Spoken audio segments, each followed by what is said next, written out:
सो नमस्कार students, now we are starting the chapter solid state.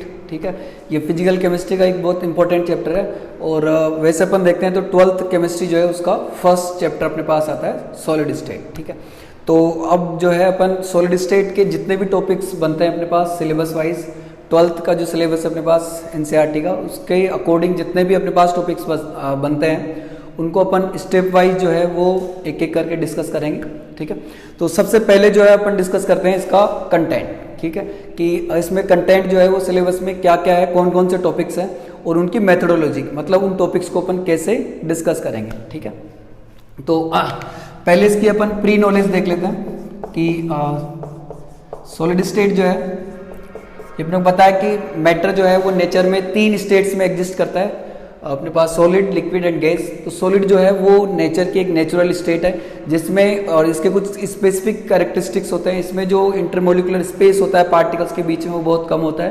Particles जो होते हैं वो बहुत पास पास होते हैं और पास पास होने की वजह से पार्टिकल्स के या मॉलिक्यूल्स के बीच में जो अपने पास अट्रैक्शन होता है वो बहुत ज़्यादा होता है। ठीक है, तो ये तो सॉलिड्स रिजिड होते हैं। ठीक है, इनका जो शेप और जो इनकी जो साइज होती है वो डेफिनेट होती है, वो फिक्स होती है। तो ये चीज़ें जो अपन है पहले से जानते हैं। अब 12th का जो कंटेंट है सिलेबस वाइज पहले अपन देखते हैं। तो सबसे पहले जो है इसमें फर्स्ट जो है अपन डिस्कस करेंगे classification of solids. Classification of solids, ठीक है, इस टॉपिक में अपन डिस्कस करेंगे कि सॉलिड्स को जो है वो कितने ग्रुप्स में डिवाइड किया गया है। ठीक है, सॉलिड्स को कितने ग्रुप्स में डिवाइड किया गया है, उनको डिवाइड करने का या क्लासिफाई करने का बेसिस क्या है, और उन जो अपने पास ग्रुप्स या क्लासेस बनी है सॉलिड्स की उनकी प्रॉपर्टीज क्या क्या है और उनके अंदर कौन कौन से सॉलिड्स को रखा गया है, यानी उनके एग्जाम्पल्स क्या क्या है। ठीक है, तो ये अपन इसमें डिस्कस करेंगे। उसके बाद में जो है सेकेंड पॉइंट जो अपना होगा वो है अपने पास crystal lattice and unit cell. ठीक, देखो क्लासिफिकेशन में यदि अपन देखें तो सॉलिड जो है वो मेनली 2 तरह के होते हैं। एक तो है अपने पास क्रिस्टलाइन सॉलिड और दूसरा है अमोर्फस सॉलिड। क्रिस्टलाइन सॉलिड्स में पार्टिकल्स का जो अरेंजमेंट होता है या इनकी जो ज्योमेट्री होती है वो डेफिनेट होती है, फिक्स होती है। जबकि अमोर्फस सॉलिड के अंदर ऐसा नहीं होता है, इनके अंदर पार्टिकल्स का जो अरेंजमेंट है या ज्योमेट्री जो है इनके अंदर वो डेफिनेट नहीं होती है। ठीक है, यहाँ पे थोड़ा सा अपन फोकस करते हैं। देखो ज्योमेट्री वाइज सॉलिड स्टेट जो है वो चैप्टर जो है इसमें जो सबसे इंपॉर्टेंट पॉइंट है जहाँ पे फोकस करना होता है वो है अपने पास ज्योमेट्रीज ऑफ सॉलिड्स। तो सबसे पहले अपन ज्योमेट्री वर्ड जो है इसको थोड़ा क्लेरिफाई करें। देखो सॉलिड्स में जो होता है पार्टिकल्स होते हैं, पार्टिकल्स पास पास में अरेंज होते हैं और इन नियरेस्ट पार्टिकल्स के सेंटर्स को ज्वाइन करने पे जो शेप बनती है उसको ज्योमेट्री कहते हैं। जैसे अपने पास ये 4 पार्टिकल है, इनके सेंटर को अपन ने ज्वाइन किया, स्क्वायर बन गया, तो अपन कहेंगे कि ये पार्टिकल स्क्वायर ज्योमेट्री के अंदर अरेंज्ड है। ठीक है, ज्योमेट्री का मतलब शेप होता है। तो सॉलिड्स के अंदर शेप लाइक ऐसी कोई लाइंस दिखाई नहीं देती अपने को। सॉलिड के अंदर क्या होता है, पार्टिकल्स होता है। पार्टिकल्स जो है इनकी अरेंजमेंट अपने पास कुछ टेक्निक्स होती है, उससे अपन फाइंड आउट करते हैं साइंटिस्ट, उसमें अपन नहीं जाएंगे, वो एक टेक्निकल पार्ट है। अपन ये देखते हैं कि जो शेप उनकी जो अरेंजमेंट उन्होंने देखी है, जो ऑब्जर्व की है, उसमें वो क्या करते हैं कि जो सेंटर्स है, सेंटर्स को ज्वाइन करके शेप फॉर्म करते हैं और इस शेप को अपन ज्योमेट्री कहते हैं। तो क्रिस्टलाइन सॉलिड्स के अंदर जो ज्योमेट्री होती है, ये जो शेप बन रही है ये डेफिनेट होती है। जैसे यहाँ स्क्वायर बन गया तो इसके आगे भी स्क्वायर ही फॉर्म होगा, फिर उसके आगे भी स्क्वायर ही फॉर्म होगा, इसमें कहीं कोई चेंज नहीं आएगा। जबकि अमोर्फस सॉलिड में ऐसा नहीं होता है। ये जो ज्योमेट्री इस तरह की बन रही है ये क्रिस्टलाइन सॉलिड की है। अमोर्फस में क्या होता है, हो सकता है किसी शेप के अंदर, किसी पार्ट के अंदर अपने पास स्क्वायर बन जाए, हो सकता है इसका जो नेक्स्ट पार्ट आ रहा है जो है उसके अंदर ट्राइगोन बन जाए। ठीक है, नेक्स्ट जो पार्ट आ रहा है उसके अंदर पेंटागोन बन सकता है। तो इस तरह से अलग अलग पार्ट के अंदर अलग अलग ज्योमेट्रीज आती है। ठीक है, उसको इस तरह के सॉलिड को अपन अमोर्फस सॉलिड कहता है। ये इनकी 2 डायमेंशनल ज्योमेट्रीज है। इसी को रिपीट करेंगे अपन तो इसमें बन जाएगी अपने पास 3D ज्योमेट्री। तो 3D जो ज्योमेट्री होती है 3 डायमेंशनल, वो क्रिस्टलाइन सॉलिड्स में डेफिनेट होती है और अमोर्फस सॉलिड्स में डेफिनेट नहीं होती है। तो ये तो इनका बेसिक आइडिया था कि क्रिस्टलाइन और अमोर्फस जिसको अपन कहते हैं उनकी मीनिंग क्या है, ठीक है। तो और इसमें जो है अपने पास क्रिस्टल लैटिस और यूनिट सेल जो है इसको अपन डिफाइन करते हैं। तो क्रिस्टल लैटिस जो है क्रिस्टलाइन सॉलिड्स की 3 डायमेंशनल जो डेफिनेट ज्योमेट्री है उसको अपन क्रिस्टल लैटिस कहते हैं। और उसमें एक पार्ट जो बार बार रिपीट होता है, ज्योमेट्री का एक पार्ट जो बार बार रिपीट होता है उसको अपन यूनिट सेल कहते हैं, ठीक है। इसको एक अपने पास एक मॉडल है बोल्स का बना हुआ, उससे अपन थोड़ा समझने की कोशिश करते हैं। और एक इसमें मेथोडोलॉजी जो अपनी रहेगी ज्योमेट्रीज को समझने की, एक तो अपने पास डायग्राम अच्छी तरह अपने को पता होना चाहिए, और डायग्राम से भी चीज़ें विजुलाइज अच्छी तरह नहीं हो पाती है। तो इनमें ज्योमेट्रीज जितने भी सॉलिड अपने पास है, जितने भी ज्योमेट्रीज ऑब्जर्व की गई है, पार्टिकल्स का अरेंजमेंट जितने भी ऑब्जर्व किए गए हैं, उनको समझने के लिए एक बोल्स का बनाया हुआ मॉडल है, उससे अपन जो जितने भी स्ट्रक्चर्स या अरेंजमेंट है उनको विजुलाइज करने की कोशिश करेंगे, और उससे रिलेटेड जितने भी टर्म्स या जितने भी कंसेप्ट हो सकते हैं वो अपन समझेंगे, ठीक है। तो जैसे एग्जाम्पल के लिए अपन देखते हैं कि जैसे ये अपन मान लेते हैं कि ये जो है सॉलिड के पार्टिकल्स है, ठीक है। ये सॉलिड के पार्टिकल्स है, बोल्स है। अब किसी सॉलिड में ये ऑब्जर्व किया है कि पार्टिकल्स इस तरह से अरेंज हो रहे हैं, ठीक है, किसी टेक्निक से ऑब्जर्व किया गया है। और इसके आगे जो अरेंजमेंट है, जैसे अपन ये रखा, अब इसके आगे जो है अपने ये अरेंजमेंट मिल रहा है, ठीक है। इसके आगे भी यही अरेंजमेंट मिल रहा है, ठीक है। जैसे ये अपने पास स्क्वायर्स है, स्क्वायर ज्वाइन हो रहे हैं, ये एक स्क्वायर है, then second square, then third square, then fourth square. तो ये स्क्वायर जो है वो आपस में ज्वाइन हो रहे हैं, इसके ऊपर भी स्क्वायर ही ज्वाइन हो रहे हैं। तो अब ज्योमेट्री का फर्स्ट तो मीनिंग क्या है? ज्योमेट्री का मीनिंग ये है कि ऐसी लाइंस वगैरह अपने को सॉलिड में दिखाई नहीं देती, ठीक है, केवल पार्टिकल्स दिखाई देता है, ठीक है। देखो एक एक चीज को अच्छी तरह क्लियर करना जरूरी होता है, तभी अपने को अगली कंसेप्ट समझ में आती है। तो इसमें जो है, अब जैसे ये अपने पास ये पार्टिकल्स है, इनके सेंटर्स को अपन ने ज्वाइन किया इधर से, तो इनको सेंटर्स को ज्वाइन करने पे अपने पास स्क्वायर बन रहा है। तो अपन ये कहेंगे कि ये चारों पार्टिकल स्क्वायर ज्योमेट्री के अंदर अरेंज्ड है। और इधर से अपन ज्वाइन करते हैं तो यहाँ भी स्क्वायर बन रहा है। अब इन सभी पार्टिकल्स के सेंटर को अपन ज्वाइन करें तो 3D में इसके अंदर क्यूब फॉर्म होगा, तो अपन ये कहेंगे कि ये पार्टिकल्स जो है वो क्यूबिक ज्योमेट्री के अंदर अरेंज्ड है, ठीक है। तो ये तो अपने पास ज्योमेट्री की मीनिंग होगी कि ज्योमेट्री का मतलब क्या है। एक्चुअल में ज्योमेट्री मैथमेटिक्स से आता है अपने पास वर्ड्स, मैथमेटिकल जो शेप्स होती है अपने पास उनको अपन ज्योमेट्री कहते हैं। सॉलिड में जो है ज्योमेट्री की मीनिंग क्या है? तो सॉलिड में ज्योमेट्री की मीनिंग है नियरेस्ट पार्टिकल्स के सेंटर्स को ज्वाइन करने पे जो शेप बनती है उसको अपन ज्योमेट्री कहते हैं। तो क्रिस्टलाइन सॉलिड में ये जो ज्योमेट्री बनती है ये डेफिनेट होती है। जैसे अपन ने देखा कि ये क्यूब बन रहा है, अब इसके आगे इन पार्टिकल्स को अपन ज्वाइन करेंगे तो भी एक क्यूब फॉर्म होगा, ठीक है। इसके ऊपर भी क्यूब ही फॉर्म होगा, क्योंकि इसके ऊपर जो है अपन स्क्वायर रख रहे हैं तो क्यूब फॉर्म होगा। तो ये ज्योमेट्री जो है, अब इसमें क्यूब के अलावा कोई शेप नहीं बन सकती, ठीक है। जैसे क्योंकि इस तरह से पार्टिकल रख रहे हैं अपन, ये पार्टिकल का अरेंजमेंट डेफिनेट होता है। जैसे ये पार्टिकल जो है इस तरह से अरेंज हो रहे हैं कि एक के पास में दूसरा पार्टिकल हो और जो ऊपर वाला जो पार्टिकल है वो जस्ट नीचे वाले पार्टिकल से ऊपर आ रहा है, ठीक है। ये एक एग्जांपल है। तो ये अरेंजमेंट पूरे सॉलिड में यही रहेगा यदि ये सॉलिड क्रिस्टलाइन सॉलिड है, ठीक है। तो और अमोर्फस सॉलिड है तो इसके अंदर जो ज्योमेट्री होती है वो डेफिनेट नहीं होती। अमोर्फस में क्या होता है कि जैसे हो सकता है कि यहाँ पे ये स्क्वायर बन रहा है या क्यूब बन रहा है, नेक्स्ट जो पार्ट है उसके अंदर अलग कोई ज्योमेट्री बन सकती है, उसके अंदर पार्टिकल जैसे ये इसके बिल्कुल साइड में है तो हो सकता है नेक्स्ट पार्टिकल उसके साइड में ना के यहाँ पे आ जाए, फिर नेक्स्ट पार्टिकल अलग किसी पोजीशन पे आ जाए। तो वो जो सॉलिड्स होते हैं वो अमोर्फस सॉलिड्स होते हैं, उनमें पार्टिकल्स का अरेंज होने का कोई स्पेसिफिक पैटर्न नहीं होता है। तो ये तो अपन ने पहले दो चीजें जो है अच्छी तरह क्लियर की है। फर्स्ट तो कि जो ज्योमेट्री है वो क्या होती है।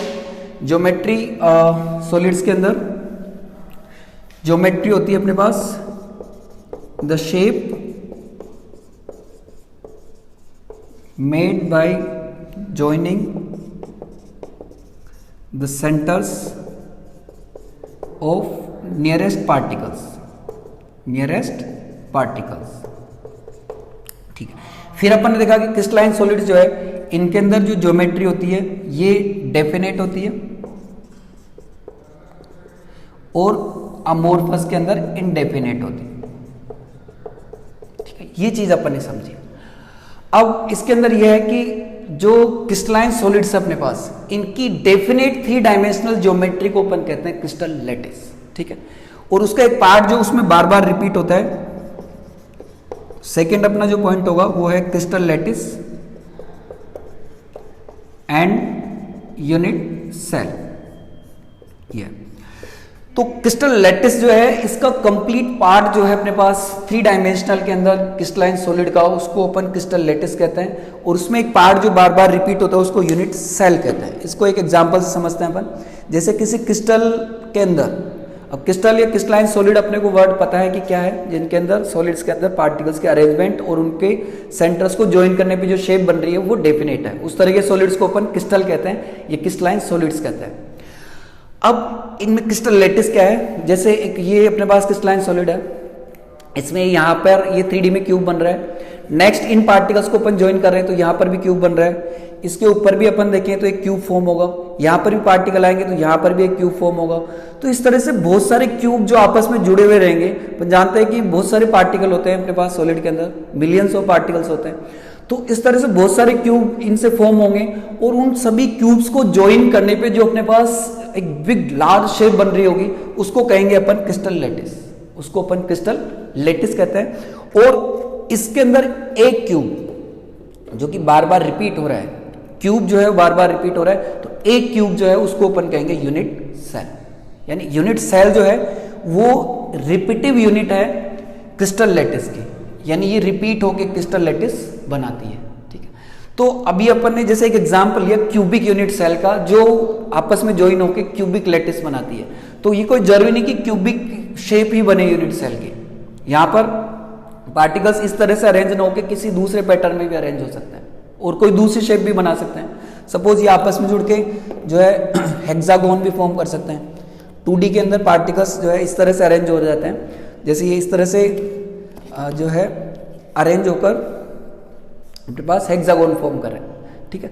तो और इसके ऊपर जो पार्टिकल है वो किसी तरह से अरेंज होकर फिर दूसरी शेप भी फॉर्म कर सकते हैं।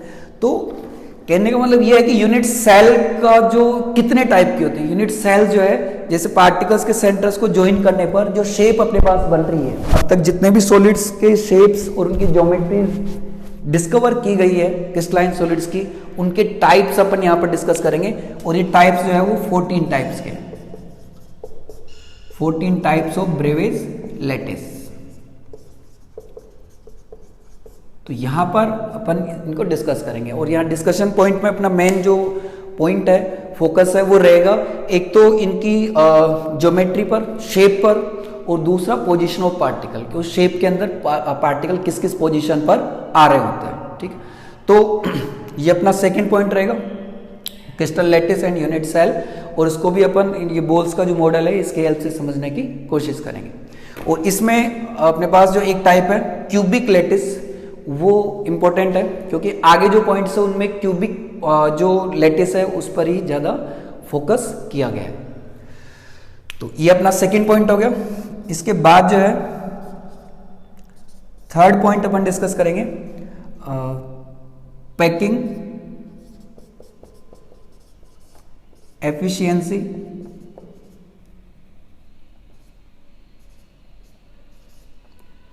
या पैकिंग फ्रैक्शन, पैकिंग एफिशिएंसी या packing fraction of cubic unit cell.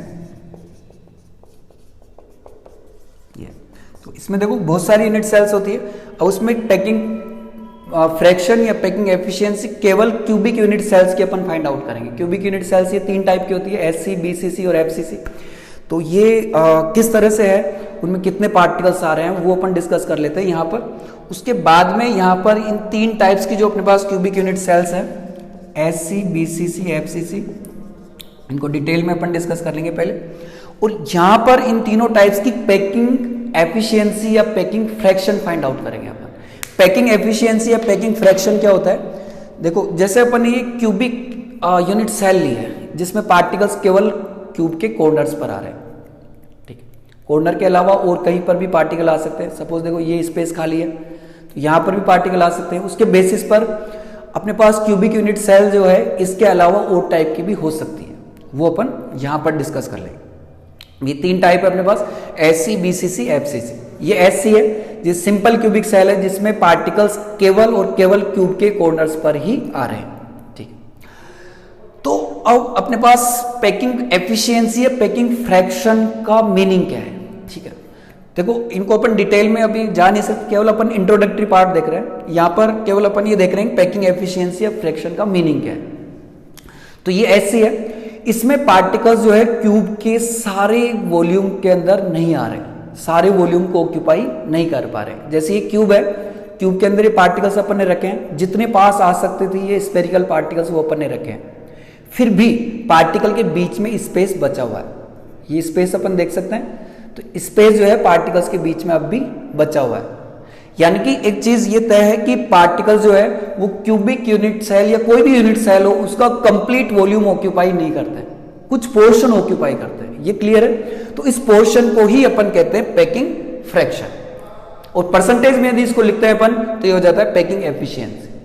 ठीक है, तो ये इनकी जो वॉल्यूम से रिलेटेड जो है कुछ कैलकुलेशंस हैं, तो उन कैलकुलेशन को अपन यहां पर करेंगे और ये फाइंड आउट करेंगे कि क्यूब के अंदर जो क्यूबिक यूनिट सेल है उसके टोटल वॉल्यूम का कितना फ्रैक्शन पार्ट या कितना परसेंटेज पार्ट जो है वो उसके कॉन्स्टिट्यूएंट पार्टिकल से ऑक्यूपाई हो रहा है, वो पार्ट ही उसकी पैकिंग फ्रैक्शन या पैकिंग एफिशिएंसी होती है। ठीक है, जैसे सपोज अपन ये फाइंड आउट किया वॉल्यूम से कि जैसे किसी क्यूब का जो वॉल्यूम है वो अपने पास 2 लीटर है और उसमें जो पार्टिकल आ रहे हैं उसका वॉल्यूम 1 लीटर है, यानी कि पार्टिकल उसका हाफ पार्ट ऑक्यूपाई कर रहे हैं। तो इस समय पैकिंग फ्रैक्शन जो है वो हो जाएगा 1/2 और पैकिंग एफिशिएंसी इसको परसेंटेज में लिखते हैं तो ये हो जाएगी 50%। ये एक एग्जांपल है। तो इस तरह से अपन इन तीनों की जो अपने पास क्यूबिक यूनिट सेल्स हैं इनकी पैकिंग फ्रैक्शन या पैकिंग एफिशिएंसी फाइंड आउट करेंगे कि उनके अंदर जो पार्टिकल्स आ रहे हैं वो उनके टोटल वॉल्यूम का कितना परसेंटेज पार्ट कवर कर रहे हैं ये है, और बचा हुआ जो पार्ट है इससे रिमेनिंग जो पार्ट है वो एम्प्टी रह जाएगा। ठीक है, अब इसके बाद में जो नेक्स्ट 4th अपने पास पॉइंट होगा, 4th पॉइंट ये अपने पास है close packing. Close packing in solids, ये बहुत इंपॉर्टेंट पॉइंट है। The 4th point is close packing in solids।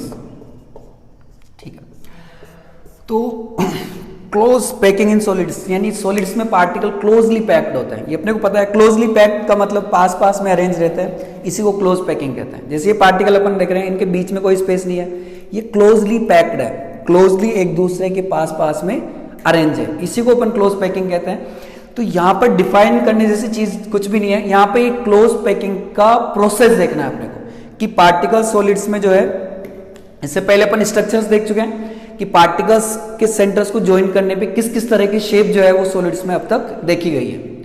अब अपन ये इसमें डिस्कस करेंगे कि पार्टिकल्स जो है वो किस किस तरह से, किस प्रोसेस से अरेंज होकर इन स्ट्रक्चर्स को फॉर्म करते हैं, इसको बोलते हैं अपन क्लोज पैकिंग।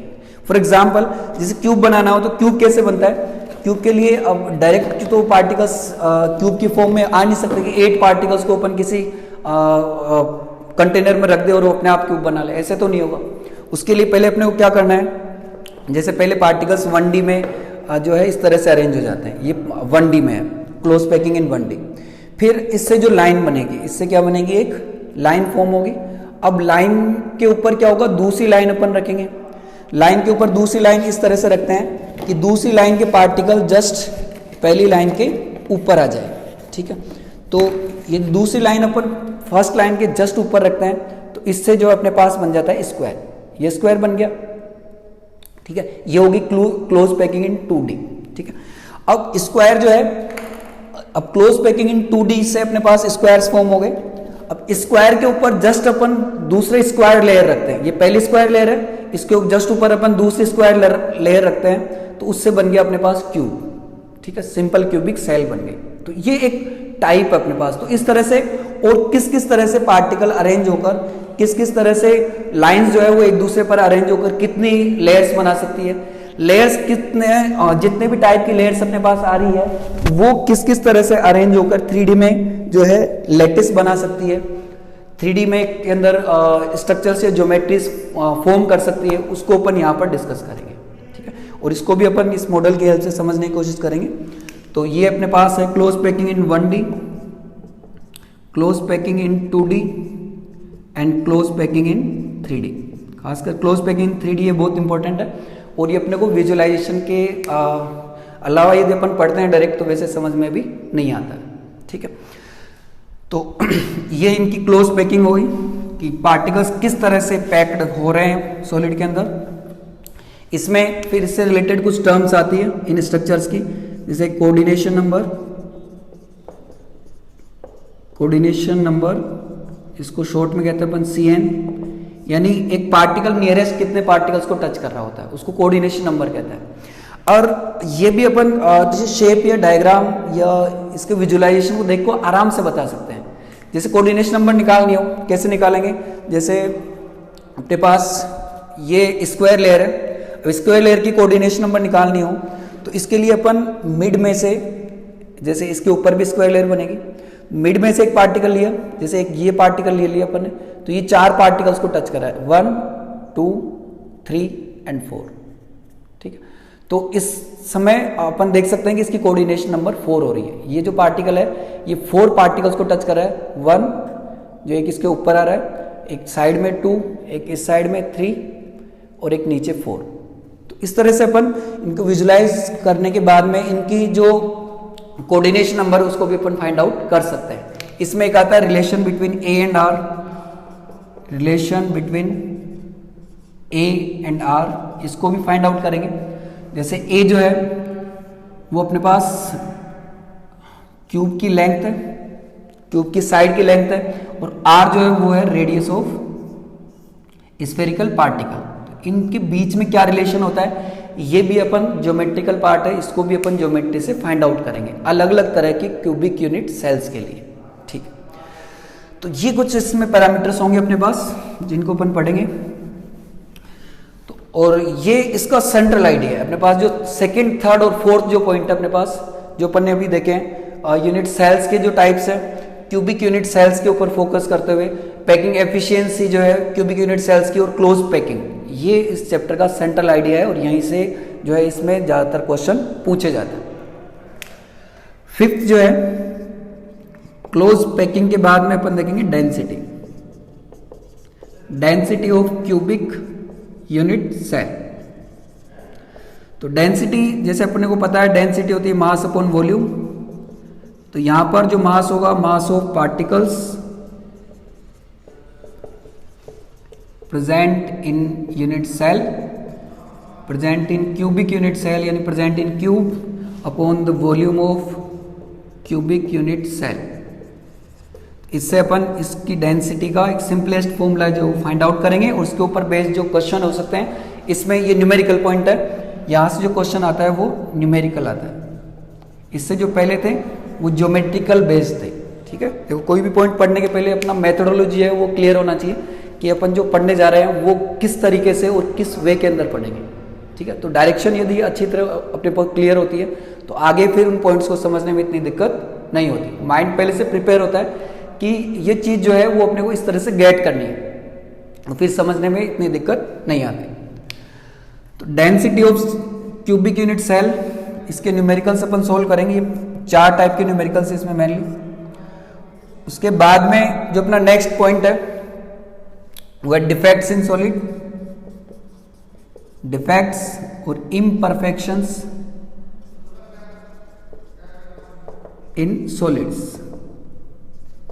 देखो डिफेक्ट्स का मतलब यह है, इससे पहले जितने भी स्ट्रक्चर्स अपन ने डिस्कस किया वो आइडियल स्ट्रक्चर थी। ये क्लोज पैकिंग अपन डिस्कस करेंगे, इस तरह से अरेंज होने चाहिए, फिर उसके ऊपर ये पार्टिकल आता है तो स्क्वायर बनता है, फिर स्क्वायर एक दूसरे पर अरेंज होकर क्यूब बनाते हैं, और भी अरेंजमेंट आता है, हेक्सागोन बनता है। तो ये सब चीजें आइडियल है, ये ऐसा है कि ऐसा होना चाहिए। जैसे क्यूबिक लैटिस है तो उसमें अपन ये कहेंगे कि पार्टिकल्स जो है वो इस तरह से अरेंज होने चाहिए कि स्क्वायर जो है वो एक दूसरे के पास बिल्कुल सटे हुए हो, ठीक है। जैसे स्क्वायर है, फिर स्क्वायर स्क्वायर, और इसके ऊपर भी स्क्वायर है, फिर यहाँ पर भी स्क्वायर है, ठीक है। तो ये चीज ये परफेक्ट है। ये अपन को ये है कि ये चीज इसमें आइडियल सॉलिड के अंदर ऐसा होना चाहिए। जैसा अपने को पता है कि अब आगे क्या होना चाहिए, अब यहाँ पे स्क्वायर आएगा, फिर उसका आगे यहाँ पर स्क्वायर आएगा, नेक्स्ट पार्टिकल कहाँ पे आएगा, इससे जस्ट नेक्स्ट यहाँ पे आएगा, इससे जस्ट नेक्स्ट यहाँ पे आएगा। ठीक है, ये परफेक्ट है और ये होता भी है। क्रिस्टल को अपन इसी तरह से डिफाइन करते हैं, लेकिन वो पता है कि नेचर में सारी चीजें एग्जैक्टली परफेक्ट नहीं है, कुछ इनपरफेक्शंस फिर भी बचे हुए हैं। तो इसका मतलब डिफेक्ट्स का मतलब यहां पर है कि जो आइडियल स्ट्रक्चर आनी चाहिए उससे अलग किसी पार्ट के अंदर, सॉलिड के किसी पार्ट के अंदर कुछ अलग अरेंजमेंट आ जाती है, तो उनको कहते हैं अपन डिफेक्ट्स। जो आइडियल अरेंजमेंट है उससे वेरिएशन यानी उससे अलग कुछ स्ट्रक्चर किसी पार्ट के अंदर आ रही है तो उसको अपन डिफेक्ट कहते हैं। ठीक है, जैसे ये क्यूबिक यूनिट सेल है, अब क्यूबिक लैटिस के अंदर ये स्क्वायर होना चाहिए, ये स्क्वायर है। अब सपोज यहां पर ये स्क्वायर यहां पर ना कर, यदि यहां पे आ जाए, ये खिसक के इधर चला जाए, तो अपन ये कहेंगे कि ये जो पार्ट है वो डिफेक्टिव है, क्योंकि यहां पर जो है क्यूब नहीं बन रहा। क्यूब तब बनेगा जब इस पार्टिकल के जस्ट ऊपर पार्टिकल आए। ठीक है, इधर जाके क्यूब नहीं बनेगा, ये ट्राइगोनल शेप बन गई, तो इसको अपन ये कहेंगे कि ये जो पार्ट है वो डिफेक्टिव हो गया। तो इस तरह से अपन ये डिस्कस करेंगे इसमें कि डिफेक्ट जो है या इम्परफेक्शंस जो है अपने पास, या अपन कहें वेरिएशंस जो है अपने पास, वो कितनी तरह के आ सकते हैं सॉलिड्स के अंदर, आइडियल शेप या आइडियल ज्योमेट्री से, और कितनी अलग अलग तरह से पार्टिकल्स अरेंज हो सकते हैं, और वो कितने डिफेक्ट्स बना सकते हैं। और इसके साथ में अपन ये डिस्कस करेंगे कि उन डिफेक्ट्स की वजह से फिजिकल प्रॉपर्टीज पर, की सॉलिड की फिजिकल प्रॉपर्टीज पर क्या क्या इफेक्ट पड़ता है, क्योंकि किसी भी सॉलिड या किसी भी मैटर की फिजिकल प्रॉपर्टीज उसके कॉन्स्टिट्यूएंट पार्टिकल्स और उनके अरेंजमेंट पर डिपेंड करती है। अब पार्टिकल्स का अरेंजमेंट किसी डिफेक्ट के अंदर यदि चेंज हुआ है तो उस पार्ट के अंदर सॉलिड की फिजिकल प्रॉपर्टी भी कहीं ना कहीं चेंज हो जाएगी। तो उन डिफेक्ट्स की वजह से फिजिकल प्रॉपर्टीज में क्या वेरिएशंस आ रहे हैं वो अपन यहां पर डिस्कस करेंगे। तो यहां पर अपना पॉइंट होगा the type of defects, second defect on the physical properties of solids। ये इसके बाद में अपना जो लास्ट में पॉइंट होगा वो थियोरेटिकल है, the properties of solids, electrical properties and magnetic properties of solids. तो सेवंथ जो अपना पॉइंट है the electrical and magnetic properties of solids, ये थियोरेटिकल है। फर्स्ट जो पॉइंट था क्लासिफिकेशन वो भी थियोरेटिकल है, उसके मिड में जो बचे हैं वो अपने पास कंसेप्चुअल है। तो अपन जानते हैं इलेक्ट्रिकल बेसिस पे सॉलिड्स तीन तरह के होते हैं, कंडक्टर जिनमें इलेक्ट्रिसिटी कंडक्ट होती है, इंसुलेटर जिसमें नहीं होती है, और जिनकी कंडक्टिविटी इनके मिड में होती है उसको कहते हैं सेमीकंडक्टर। तो उनकी प्रॉपर्टीज अपन पढ़ेंगे। मैग्नेटिक प्रॉपर्टीज के बेसिस पे सॉलिड्स को अपन ने 5 कैटेगरीज में डिवाइड किया है, जिसमें 3 मेन है, डायमैग्नेटिक, पैरामैग्नेटिक, फेरोमैग्नेटिक, और उसके अलावा 2 है anti ferromagnetic and ferrimagnetic. तो उनकी प्रॉपर्टीज को अपन डिटेल में यहाँ पर देखेंगे। तो ये अपना इंट्रोडक्शन था। इसके बाद में जो है इसका अपन फर्स्ट जो पॉइंट है उससे स्टार्ट करते हैं। तो सबसे पहले जो है अपन डिस्कस करेंगे the classification of solids. Classification of solids, तो सॉलिड्स को जो है अपन ने मेनली 2 कैटेगरीज में डिवाइड किया है। First is crystalline solid and second is amorphous solid. जो भी अपन ने डिस्कस किया कि क्रिस्टलाइन सॉलिड्स में ज्योमेट्री जो होती है वो डेफिनेट है और अमोर्फस में डेफिनेट नहीं है। अमोर्फस सॉलिड, उसके बाद क्रिस्टलाइन सॉलिड्स, इनको अपन ने 4 सब कैटेगरीज में डिवाइड किया हुआ है। पहला है अपने पास आयनिक सॉलिड, दूसरा है मेटेलिक सॉलिड जिसमें मेटल्स आती है, इसमें आयनिक कंपाउंड्स आते हैं। Third is covalent solid, covalent compounds या कोवेलेंट मटेरियल जो सॉलिड स्टेट में है रूम टेम्परेचर पर। और फोर्थ है मॉलिक्यूलर सॉलिड, इसमें वो कोवेलेंट कंपाउंड्स या कोवेलेंट सब्सटेंस आते हैं जो रूम टेम्परेचर पर गैस या लिक्विड स्टेट में होते हैं। ठीक है, तो इनको अपन डिटेल में भी अपन देखते हैं। तो यहाँ से अपने को पता लग रहा है classification of solid, solid 2 categories में डिवाइड है, क्रिस्टलाइन, अमोर्फस। फिर क्रिस्टलाइन 4 कैटेगरीज में सब डिवाइडेड है, ionic, metallic, covalent and molecular. तो सबसे पहले जो है अपन crystalline and amorphous, crystalline solid and amorphous solid, इनकी प्रॉपर्टीज देखते हैं। Here will write crystalline solid and here amorphous solid, amorphous solid and here we'll write the property। ठीक है, तो फर्स्ट जो प्रॉपर्टी है जिसके बेसिस पे इनको अपन ने डिवाइड किया है, जैसे इससे पहले अपन काफी बार रिपीट कर चुके हैं ये कि क्रिस्टलाइन सॉलिड्स जो है इनके अंदर ज्योमेट्री डेफिनेट है, अमोर्फस सॉलिड्स के अंदर जो ज्योमेट्री होती है वो डेफिनेट नहीं होती है। तो फर्स्ट जो अपना पॉइंट है वो अपन लेते हैं ज्योमेट्री। तो ज्योमेट्री क्रिस्टलाइन सॉलिड्स में डेफिनेट है, डेफिनेट होती है, और अमोर्फस सॉलिड्स में इनडेफिनेट होती है। ज्योमेट्री क्या है ये अपन लिख चुके हैं पहले। Geometry is shape made by joining the centres of nearest particles, nearest particles in solid. ठीक है, तो इन नियरेस्ट पार्टिकल्स के सेंटर्स को ज्वाइन करने पे जो शेप बन रही है वो यहाँ पे फिक्स है, वो कंप्लीट स्ट्रक्चर में एक ही शेप बनेगी। जबकि अमोर्फस सॉलिड के अंदर ये जो शेप बनेगी पार्टिकल्स के सेंटर्स को ज्वाइन करने पर ये फिक्स नहीं होगी, ये अलग अलग पार्ट के अंदर अलग अलग शेप बनेगी। ठीक, इसका एक एग्जांपल से समझते हैं अपन। जैसे अपने पास एक क्रिस्टलाइन सॉलिड है, एक कंपाउंड है AB, जिसमें A के पार्टिकल और ये B के पार्टिकल है। अब इनका अरेंजमेंट सपोज अपन इस तरह से अरेंज करें कि A और B के जो पार्टिकल है वो अल्टरनेट मैनर के अंदर अरेंज हो रहे हैं। ठीक है, इसको थोड़ा अपन स्पेस दे देते हैं। जैसे ये A का पार्टिकल है, फिर B का, फिर A का पार्टिकल है, फिर B का, तो इस तरह से अल्टरनेट मैनर के अंदर अरेंज हो रहे हैं। ये एक एग्जांपल ये है, अपन ने सपोज किया है कि इस तरह से अरेंज हो रहे हैं, तो ये इसी अरेंजमेंट में अरेंज होंगे यदि ये क्रिस्टलाइन सॉलिड है। क्रिस्टलाइन सॉलिड जो है उसके सबसे बड़ी आइडेंटिफिकेशन यही है कि इसके अंदर जो पार्टिकल्स का अरेंज होने का जो मैनर है वो कुछ भी हो सकता है, लेकिन वो कंप्लीट स्ट्रक्चर के अंदर सेम रहेगा। उसके अंदर स्ट्रक्चर के किसी भी पार्ट के अंदर कहीं कोई चेंज नहीं आएगा। जैसे AB है, ये एक अल्टरनेट मैनर के अंदर अरेंज हो रहे हैं, कोई किस सॉलिड में ये देखा गया है, जैसे NaCl में ऐसा होता है। तो ये कंप्लीट स्ट्रक्चर के अंदर ऐसे ही अरेंज होंगे, कहीं ऐसा नहीं हो सकता फिर कि 2A और B का पार्टिकल आ जाए, ये नहीं हो सकता। और यदि हो गया तो फिर वो क्रिस्टलाइन सॉलिड नहीं रहेगा। ठीक है, तो ये अपन ने डिस्कस किया कि क्रिस्टलाइन सॉलिड जो है इनकी ज्योमेट्री। अब अमोर्फस सॉलिड में कैसा होता है? अमोर्फस सॉलिड में सपोज अपन एग्जांपल लिया AB अगेन।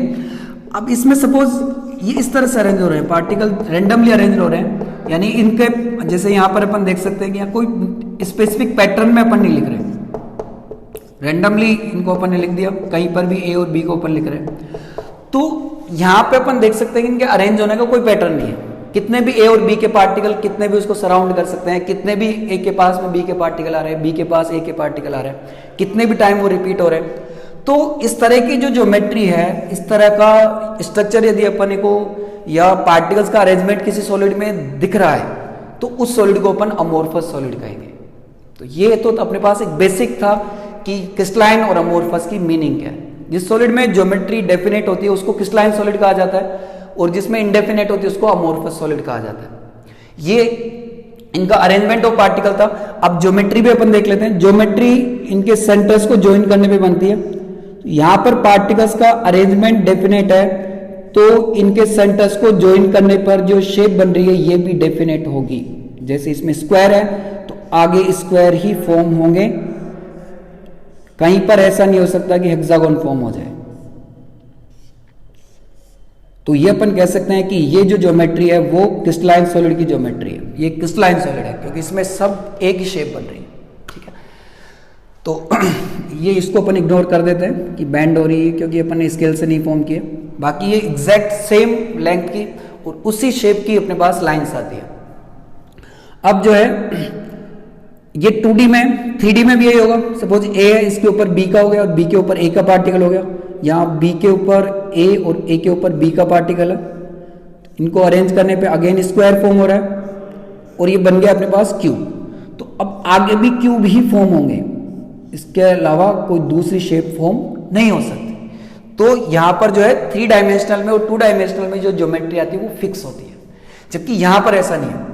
यहां पर सपोज किसी पार्ट के अंदर हो सकता है कि ये पहले टेट्रागोन बन रहा हो, टेट्रागोनल ज्योमेट्री आ रही है, फिर हो सकता है नेक्स्ट पार्ट में ट्राइगोन बनने लग जाए, ट्राइगोनल ज्योमेट्री आ जाएगी। ठीक है, तो ज्योमेट्री जो है ज्योमेट्री नहीं होती ऐसा तो अपन कह ही नहीं सकते, क्योंकि पार्टिकल है तो उनके सेंटर भी है, सेंटर्स को ज्वाइन करने पर लाइंस बन रही है तो उनको क्लोज करने पर कुछ शेप भी बन रही होगी, लेकिन ये शेप जो है वो फिक्स नहीं होती है, सेम नहीं होती, ये अलग अलग पार्ट के अंदर अलग अलग होती है। ठीक है, तो यहां पर ज्योमेट्री इज एब्सेंट, ये नहीं कहेंगे अपन, ज्योमेट्री इज इनडेफिनिट। ये जो पार्टिकल्स को ज्वाइन करने पे जो शेप बन रही है ये अलग अलग पार्ट के अंदर अलग अलग बनेगी। जैसे इस पार्ट में टेट्रागोनल ज्योमेट्री है, इस पार्ट में ट्राइगोनल है, हो सकता है नेक्स्ट पार्ट में पेंटागोनल बन जाए, लेकिन इसमें ऐसा नहीं। इसमें ये जैसे अपन ने 3D में देखा क्यूबिक है तो सब में क्यूबिक ज्योमेट्री ही बनेगी। ठीक है, और ये जो कंप्लीट ज्योमेट्री है क्रिस्टलाइन सॉलिड की डेफिनेट, इसको कहते हैं अपन क्रिस्टल लैटिस, जैसे अभी अपन ने पहले डिस्कस किया था, और नेक्स्ट वीडियो में अपन इसको डिटेल से डिस्कस करेंगे। और इसका एक पार्ट जो इसमें बार बार रिपीट हो रहा है इसको कहते हैं अपन यूनिट सेल। ठीक है, तो ये इनकी ज्योमेट्री थी। नेक्स्ट जो पार्ट है वो अपने पास है arrangement of particles, second is arrangement of particles. तो यहां पर जो अरेंजमेंट है क्रिस्टलाइन सॉलिड में ये होता है long range arrangement, long range arrangement, और अमोर्फस में होता है short range arrangement, short range arrangement. देखो यहां पर ये तो ज्योमेट्री का पार्ट था, अब अरेंजमेंट का मतलब है पार्टिकल के अरेंज होने की, पार्टिकल के लोकेट होने की जो प्रोसेस है, जो उसका पैटर्न है वो अरेंजमेंट है। यहां पर लॉन्ग रेंज अरेंजमेंट है। लॉन्ग रेंज का मतलब है कि इनमें ये जो पैटर्न है पार्टिकल्स के सिचुएट होने का वो कंप्लीट रेंज के अंदर एक ही आ रहा है। जैसे इस एग्जांपल में अपन ने देखा ए और बी जो है ये सेंटर्स इनको ज्वाइन करने में शेप बन रही है, वो ज्योमेट्री थी, वो अलग चीज है। यहां पर इनका जो अरेंजमेंट है, जैसे पैटर्न देखा अपन ने ए और बी अल्टरनेट मैनर में आ रहे थे, ये पैटर्न था, तो ये कंप्लीट सॉलिड के अंदर कंप्लीट स्ट्रक्चर में वही रहेगा। यानी वो जो अरेंजमेंट है वो लॉन्ग रेंज तक चलता है, कुछ डिफेक्टिव पार्ट में अलग हो सकता है, तो वो कंप्लीट रेंज या अपन कहते हैं डिफेक्ट्स को हटाकर तो लॉन्ग रेंज के अंदर वो पार्टिकल अरेंजमेंट चलता है, वही फॉलो होता है, उस अरेंजमेंट में कहीं कोई चेंज नहीं आता।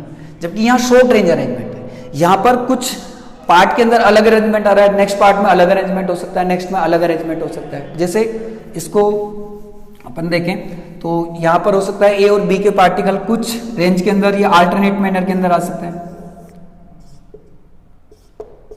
हो सकता है नेक्स्ट पार्ट में ऐसा आ जाए कि 2 ए और बी के पार्टिकल आ जाए एक ही सॉलिड के अंदर, तो इस रेंज में अलग अरेंजमेंट हो गया, इस रेंज में यहां पर अलग अरेंजमेंट हो जाएगा। तो short range arrangement, short range arrangement का मतलब यह है कि अलग अलग छोटे छोटे रेंजेस के अंदर अपने पास जो अमोर्फस सॉलिड की स्ट्रक्चर है उसके छोटे छोटे टुकड़ों के अंदर पार्टिकल्स का अरेंजमेंट, उनका पैक होने का जो पैटर्न है वो डिफरेंट होता है, जबकि यहां पर एक ही होता है। ठीक है, तो ये अपने इनका अरेंजमेंट देखा। और इसकी जो नेक्स्ट प्रॉपर्टीज जो है वो भी इनके जो ज्योमेट्री या अरेंजमेंट का जो पैटर्न है, यहाँ पर ज्योमेट्री या अरेंजमेंट का पैटर्न डेफिनेट है, यहाँ पर इनडेफिनेट है, तो इस चीज से इनकी जो नेक्स्ट प्रॉपर्टीज है उनको भी समझाया जा सकता है। जैसे अपन नेक्स्ट पढ़ेंगे अब डायरेक्शनल प्रॉपर्टी, और next point is directional property. Directional property का मतलब है कि अलग अलग डायरेक्शंस में इनकी फिजिकल प्रॉपर्टीज का जो अपन मेजरमेंट लेते हैं वो सेम आते हैं या डिफरेंट आता है। ये अपन जानते हैं कि सॉलिड के कुछ कैरेक्टरिस्टिक्स फिजिकल प्रॉपर्टीज होती है, जैसे मेल्टिंग पॉइंट है, उसका रिफ्रैक्टिव इंडेक्स है, तो इनकी जो वैल्यूज है वो अलग अलग डायरेक्शन में सेम आती है या फिर डिफरेंट आती है। तो ये जैसे अपन ने क्रिस्टलाइन सॉलिड लिया था ए बी, जिसमें ए और बी के जो पार्टिकल है ये अल्टरनेट मैनर के अंदर अपन ने अरेंज किए थे। ठीक है, तो ये क्रिस्टलाइन सॉलिड की स्ट्रक्चर है।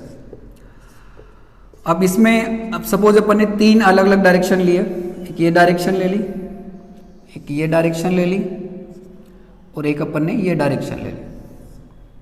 ठीक है, तो अब देखो इस डायरेक्शन में ए और बी दोनों के पार्टिकल आ रहे हैं, इस डायरेक्शन में केवल बी के पार्टिकल आ रहे हैं और इस डायरेक्शन में केवल ए के पार्टिकल आ रहे हैं। तो यहां पर जो फिजिकल प्रॉपर्टी का जो मेजरमेंट आएगा, जैसे मेल्टिंग पॉइंट अपन मेजर कर रहे हैं, तो इस डायरेक्शन का मेल्टिंग पॉइंट ए और बी के एवरेज के अकॉर्डिंग आएगा। इस डायरेक्शन में जो मेल्टिंग पॉइंट आएगा वो केवल बी के अकॉर्डिंग आएगा, क्योंकि इसमें केवल बी के एटम ही आ रहे हैं। इस डायरेक्शन का जो मेल्टिंग पॉइंट आएगा वो केवल ए के अकॉर्डिंग आएगा, इस डायरेक्शन में केवल ए के एटम ही आ रहे हैं। तो तीनों डायरेक्शन के अंदर मेल्टिंग पॉइंट या कोई भी अदर फिजिकल प्रॉपर्टी का जो मेजरमेंट आएगा वो अलग अलग आएगा। तो इस फिनोमिनन को कहते हैं अपन एनआइसोट्रोपी। पहली चीज तो ये किस में होती है? क्रिस्टलाइन सॉलिड्स में होती है। तो in crystalline solids the measurements of physical properties like melting point, refractive index, they are found different in different directions। जबकि अपने पास जो अमोर्फस सॉलिड है उसके अंदर ये जो वैल्यूज आएगी अलग अलग डायरेक्शन में फिजिकल प्रॉपर्टीज की, ये सेम आएगी। क्योंकि जैसे अमोर्फस सॉलिड अपन ने लिया, इसमें पार्टिकल्स के अरेंज होने का कोई पैटर्न नहीं है, ए और बी के पार्टिकल जो है अपन ने अरेंज कर दिए। अब इसमें भी अपन अलग अलग डायरेक्शन लेते हैं। सपोज ये डायरेक्शन ले लिया अपन ने, तो इस डायरेक्शन में जो है ए और बी दोनों के पार्टिकल आ रहे हैं। ठीक है, सपोज एक दूसरी डायरेक्शन ली अपन ने, एक सपोज ये डायरेक्शन ली है जैसे, तो इस डायरेक्शन में भी ए और बी दोनों के पार्टिकल आ रहे हैं। एक और डायरेक्शन ले लिया अपन ने, सपोज ये एक डायरेक्शन है, इसमें भी ए और बी दोनों के पार्टिकल आ रहे हैं। तो तीनों डायरेक्शंस के अंदर ए और बी दोनों के पार्टिकल आ रहे हैं। तो तीनों के अंदर जो फिजिकल प्रॉपर्टी अपने पास मेजर करेंगे, जैसे मेल्टिंग पॉइंट मेजर करेंगे, तो तीनों के अंदर मेल्टिंग पॉइंट सेम आएगा, क्योंकि तीनों डायरेक्शंस में अपने पास जो अरेंजमेंट है पार्टिकल का वो भी सेम है। तीनों के अंदर इस समय जो मेल्टिंग पॉइंट आएगा वो ए और बी के एवरेज के अकॉर्डिंग आएगा। तो इस टेंडेंसी को अपन कहते हैं आइसोट्रोपी। तो आइसोट्रोपी पहले तो किस में होती है? पहली चीज in amorphous solids, amorphous solids. तो क्रिस्टलाइन की जगह अपन अमोर्फस लिखेंगे, amorphous solid. Then the same the measurement of physical properties like melting point, refractive index, they are found same. Different की जगह अपन लिखेंगे same in all directions, same in all directions. तो इस फिनोमेनन को कहते हैं अपन आइसोट्रोपी। ठीक है, तो ये इनकी डायरेक्शनल प्रॉपर्टी थी। इसके बाद में जो नेक्स्ट है वो है अपने पास क्लीवेज प्रॉपर्टी। क्लीवेज का जो मीनिंग है, जैसे अपन जानते हैं किस चीज को ब्रेक करना। तो क्लीवेज प्रॉपर्टी का मतलब है कि जब अपन इस सॉलिड को, क्रिस्टलाइन सॉलिड या अमोर्फस सॉलिड को ब्रेक करते हैं, ठीक है, किसी नाइफ या अदर थिंग से इनको ब्रेक करते हैं, तो जो नई सरफेस बनती है वो कैसी बनती है? तो उसके लिए अपन सेम वही एग्जांपल लेते हैं। ये क्रिस्टलाइन सॉलिड है,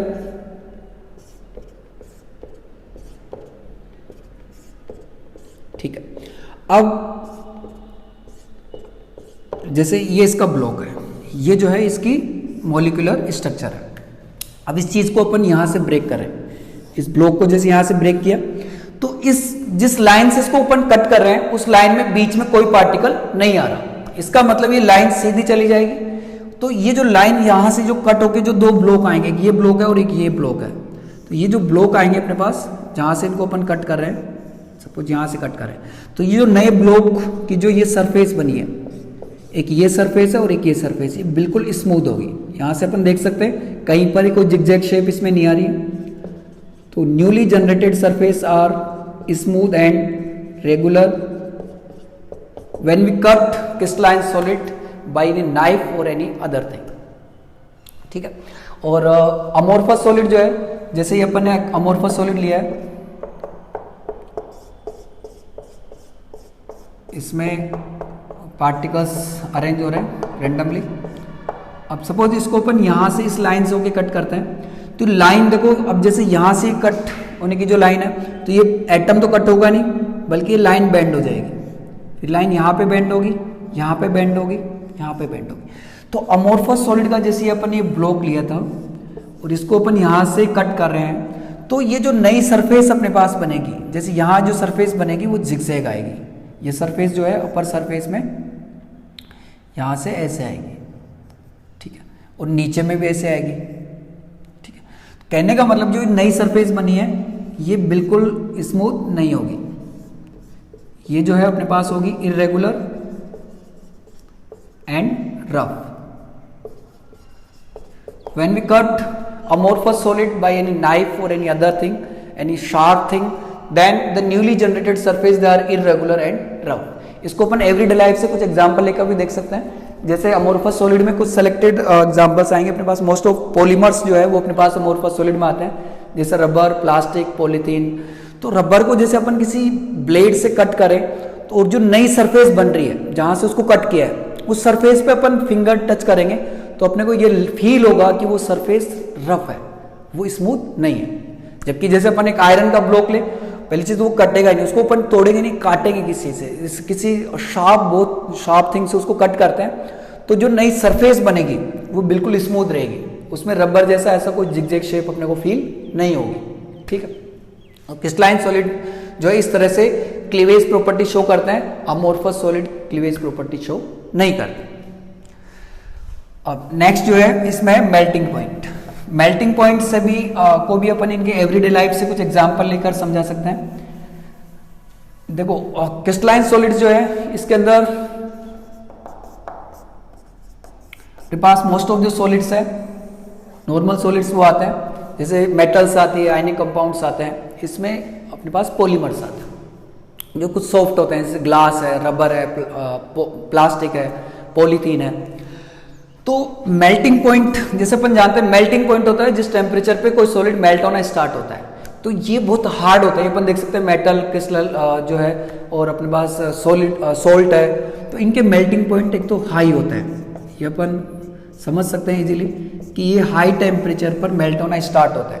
जबकि ये रिलेटिवली कुछ सॉफ्ट है, तो ये लो टेम्परेचर पर मेल्ट होना स्टार्ट हो जाता है, यानी इनके जो मेल्टिंग पॉइंट्स है वो रिलेटिवली लो होते हैं। एक तो ये पॉइंट हो गया। दूसरा पॉइंट ये है कि क्रिस्टलाइन सॉलिड जो है इनके मेल्टिंग पॉइंट शार्प होता है। क्रिस्टलाइन सॉलिड का मेल्टिंग पॉइंट हो गया हाई एंड शार्प। शार्प मतलब एक फिक्स टेम्परेचर पर सॉलिड कंप्लीटली लिक्विड के अंदर कन्वर्ट होता है, ठीक है। जबकि अमोर्फस सॉलिड्स के जो होते हैं मेल्टिंग पॉइंट ये होते हैं in the range of temperature, यानी ये रेंज के अंदर मेल्ट होता है। जैसे आपने कभी देखा होगा कि मेल्टिंग पॉइंट जैसे किसी मटेरियल का, किसी सॉलिड या सॉल्ट का अपन मेल्टिंग पॉइंट देखें, वो शार्प होता है, वो फिक्स लिखते हैं, जैसे 300 डिग्री सेल्सियस या 3000 डिग्री सेल्सियस। उसमें कोई रेंज नहीं आती, ऐसे नहीं आता कि 2000 टू 2200 ऐसा कुछ नहीं आता। जबकि पॉलीमर्स के तो मेल्टिंग पॉइंट्स देखो, वहां पे रेंज के अंदर आते हैं, उसमें लिखा हुआ रहता है 100 टू 120 डिग्री सेल्सियस। ऐसा क्यों है, ठीक है। ऐसा नहीं कि किसी एक पॉलीमर का, उसी तरह के एक पॉलीमर का 100 हो जाएगा, किसी का 120 हो जाएगा, ऐसा नहीं है। ये रेंज में मेल्ट होता है। इसको थोड़ा अपन समझते हैं। जैसे कभी पॉलीथीन को मेल्ट होते हुए देखा हो, तो पॉलीथीन मेल्ट जब उसको करते हैं अपन, तो पहले वो सेमी सॉलिड में कन्वर्ट होती है, ठीक है। पहले वो सॉलिड है, फिर उसको मेल्ट किया तो थोड़ी सॉफ्ट होगी, फिर सॉफ्ट जो स्टफ बनाया वो सेमी सॉलिड में जाएगा, फिर थोड़ा और पतला लिक्विड होगा, और फिर कंप्लीटली मतलब पतला सॉलिड होगा, और फिर कंप्लीटली वो लिक्विड में कन्वर्ट होगा, ठीक है। तो ये जो है वो रेंज में पिघल रहे हैं, ठीक है। तो जैसे अपन ने लिखा 100 टू 120, इसका मतलब 100 पे वो मेल्ट होना स्टार्ट होता है, 105 पे थोड़े ज्यादा मेल्ट होंगे, 110 पे ज्यादा, और 120 पे कंप्लीटली लिक्विड में कन्वर्ट होंगे। जबकि इसमें ऐसा नहीं है। जैसे किसी क्रिस्टलाइन सॉलिड का मेल्टिंग पॉइंट 3000 डिग्री सेल्सियस लिखा है, इसका मतलब उसको हीट देने पे उसका टेम्परेचर इंक्रीज होगा, और 299.99 या जितना भी अपन मेजर कर सकते हैं, इस टेम्परेचर तक वो मेल्ट नहीं होगा, वो हार्ड ही रहेगा, जैसे अपन आयरन के किसी बार को यदि मेल्ट होते हुए देखा हो तो उसको हीट करने पे वो रेड हॉट हो जाता है, ठीक है, तब भी वो रहता सॉलिड ही है। फिर एक फिक्स टेम्परेचर पर आते ही वो कंप्लीटली लिक्विड में कन्वर्ट होता है। तो इस सॉलिड में जैसे फिर ये जैसे यहाँ पे 3000 आएगा तो वो एकदम से पूरा लिक्विड में कन्वर्ट होगा। ये प्लास्टिक के जैसे ऐसे नहीं कि पहले सॉफ्ट हो फिर वो सेमी सॉलिड बनाए, ठीक है, फिर जो है गाढ़ा से लिक्विड बने, ऐसा नहीं है। तो ये एक शार्प फिक्स पॉइंट टेम्परेचर पर कंप्लीटली लिक्विड में कन्वर्ट होता है, जबकि ये रेंज में पिघलता है, ठीक है। तो ये अपने पास इनकी मेल्टिंग। तो इसमें जो नेक्स्ट प्रॉपर्टी है वो है अपने पास कूलिंग कर्व। ये मेल्टिंग पॉइंट से रिलेटेड है, इसकी 6 प्रॉपर्टी है। कूलिंग कर्व जो है ये अपन ड्रॉ करते हैं between heat and temperature, heat and temperature, ठीक है। तो कूलिंग कर्व जो है क्रिस्टलाइन सॉलिड के लिए अलग आता है और अपने पास जो अमोर्फस सॉलिड है इनके लिए अलग टाइप का आता है, ठीक है। तो क्रिस्टलाइन सॉलिड के अंदर क्या होता है, जब अपन हीट देते हैं, ठीक है, तो हीट देने पर फर्स्ट जो है टेम्परेचर इंक्रीज होता है। ये अपन हीट दे रहे हैं, ठीक है, इसी तरह से बनाए, हीट देने पर टेम्परेचर इंक्रीज होता है, हीट देने पर टेम्परेचर इंक्रीज हो रहा है। और ये जो है ये केवल मेल्टिंग पॉइंट तक ही इंक्रीज होता है, ठीक है। तो अपन देखें तो हीट के मेनली 2 वर्क होते हैं, एक तो टेम्परेचर को इंक्रीज करना और एक होता है इंटरमोलिकुलर फोर्स को ब्रेक करना, ठीक है। तो पहले यहाँ से यहाँ तक जो हीट है वो केवल टेम्परेचर को इंक्रीज कर रही है, उसके बाद जो है वो टेम्परेचर कांस्टेंट रहेगा यहाँ तक, और यहाँ तक जो हीट का वर्क है वो इंटरमोलिकुलर फोर्स को ब्रेक करना होगा, ठीक है। तो यहाँ पर जो है जैसे मान लो ये सॉलिड स्टेट है, ये पार्टिकल थे पास पास में, यहाँ पर भी पार्टिकल पास पास में ही रहेंगे। मेल्टिंग पॉइंट तक जो हीट अपन दे रहे हैं वो केवल टेम्परेचर को इंक्रीज कर रही है, उसके बाद में मेल्टिंग पॉइंट पर जो टेम्परेचर है वो कांस्टेंट रहेगा और आगे कुछ हीट का जो पार्ट है वो इंटरमोलिकुलर फोर्स को ब्रेक करने के लिए काम में आएगा। तो यहाँ पर इंटरमोलिकुलर फोर्स इतना ब्रेक हो जाएगा कि वो लिक्विड में कन्वर्ट हो जाएगा। तो यहाँ पे जो स्टेट आएगी वो लिक्विड होगी, यहाँ पर जो स्टेट है वो सॉलिड है, और यहाँ से यहाँ के बीच में सॉलिड और लिक्विड जो है वो इक्विलिब्रियम में, ये ठीक है। तो इस हीट को अपन बोलते हैं लेटेंट हीट ऑफ,